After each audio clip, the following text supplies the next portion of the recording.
hinahataw mo, yung pala yung feeling mo. Masarap na, hindi nga ba? Ngayong araw ay papa-experience sa atin ni Kuya Pats ang kanyang bagong sports car.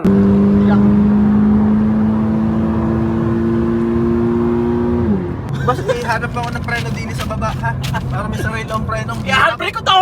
Wag. Maaga nga tayong pinuntahan ni Kuya Pats ngayon dahil gustong-gusto niya na raw i-drive ang bago niyang sports car. Boss, ako nga pala si Iskas Tape. Disgusting. Nakasapatos pa. Ng maling nangyari. Hindi na yan yung bago, ito na yung bago. Hirap ng gabi, hindi mo na ako kailangan. Sana. Oh, ang sakit. Diba? Masakit kahit Pero hindi mas ka masakit broken.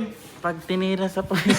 Yo, ngayong araw mga kainaman, isasakay daw tayo ni Kuya Pat sa kanyang sports car. Ayun na talaga naman, ang pogi rin naman talaga. Makikisakay tayo dito. Boss, makikisakay ako ha. Come in. Boss, nagsapatos ako para di yan sa iyong sasakyan na yan ha. Ay boss, yun talaga eh. Ang lalim. Kumbaga masasabi. Ang lalim. Required magsapatos. Pag naagat na boss. Nakaranas din naman sa sports car ni Kapugi. Lang ya, sports car ni Kapugi. Kaliwala siya. Iba rin. Hindi, sa iyo nga ako. Sports car mo. Di sana, sports car na kainaman. Boss, ay first time ko naman. Talaga Kaya naman. hindi ko maipapaliwanag eh kung aking pakiramdam sa ngayon. Sabi bro, iba na ang Hindi sports kayang car. ipinta ng pintor ang pagsaya ko ngayon. Woo! Sarap nga rin pala ng paramdam dito, boss. Iyak.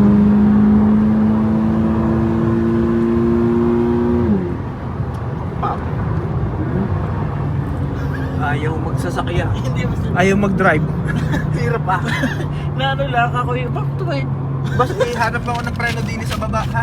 Para may sarili akong preno. I-handbrake ko to! Wag. Nagaw ko na ang manibela. Hadoy na yan. Bakit ba? Ako, Ay, lamig nam- ba din sa paa? Pinindot mo pala yung papa ah. Papa hindi pwede ka? Hindi ka pwedeng ikaw ang driver? Nakakatakot ako na. Mas may tiwala ako. At ako ay mabait mag-drive. Boss! Ha? Mabait lang ako mag-drive. Parang mga aeroplanong bagong alis eh. Boss, tama mo ka mo. Tantahan! Ay, sorry, kaya pala hinahataw mo. Yung pala yung feeling mo. Masarap na. Hindi mo mapigilan ang sarili mo. Sayang kasi yung power pag hindi mo gagamitin. Di ba? Hindi, chill na lang. Promise. Promise na. Stable no? Tsaka ano siya, kung mag-i-stock suspension niya, yung iyong si Masha ay palit na. Tapos, dama mo doon ng tagtag. Oo, ito ayos, masarap diba? Korba tayo naman. Korba. Stable. Wala, stable lang. Wala, hindi man lang inatabi-tabing eh. Oo, alam mong nakakapit ka sa sahig. Ay. Alam mo, tigtingin, wala din. Oo, malalim yun, malalim. Parang sedan. Ay, natawid na ng pusa. Ow! Basag agad ang pender. Aso pala rin. Kaso yan, tutang malaki. Ako, sabi ko na eh. Diyan! Ako, Diyan! binugaw. Hindi ba yung alam? Basag sana ang pender. Tercera. Wow! Kambyo. Wow! Aba, ganda ng shifting. Di ba siya? Flawless. Parang...